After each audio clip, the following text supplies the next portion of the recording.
जो उस ओंकार, उस सुप्रीम पावर,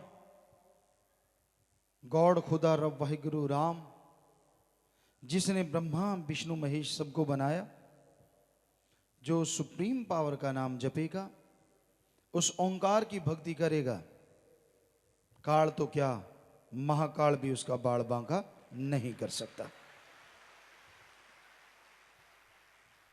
ईश्वर के नाम में खूब मस्ती है, पर आएगी उसे जो मालिक से जुड़ा हुआ है। ये मस्ती का आना कोई आसान काम नहीं है। लोक लाज, शर्म आती है, अंदर से मनीराम नहीं मानता, तरह तरह की परेशानियां आती हैं। सो मालिक की मस्ती किसी भाग्यशाली जीव के हाथों में आती है, उसके हिस्से आती है, और जिनके हिस्से उस परम पिता परमात्मा की ये अलौकिक मस्ती आती है, उनका चेहरा नूर से भरा रहता है और अंदर बाहर खुशियों से वो लबरेज रहता है। इंसान बहुत ही अहंकारी है, थोड़ा सा ज्ञान हासिल कर ले भगवान बन के बैठ जाता है, थोड़ा सा ज्ञान आ जाए सबको माहौल समझता है कि ये देखो क्या कर रहा है, वो देखो क्या कर रहा है, तू अपने आप को देख ले, तू क्या कर रहा है। अहंकार कि मुझे ज्यादा ज्ञान है, मैं ज्यादा विद्वान हूं। रावण से बड़ा विद्वान जल्दी से हुआ नहीं, चारों वेदों का टीकाकार पंडित था वो। अहंकार किया, और जिसने भी अहंकार किया उसको मार एक दिन जरूर पड़ती है।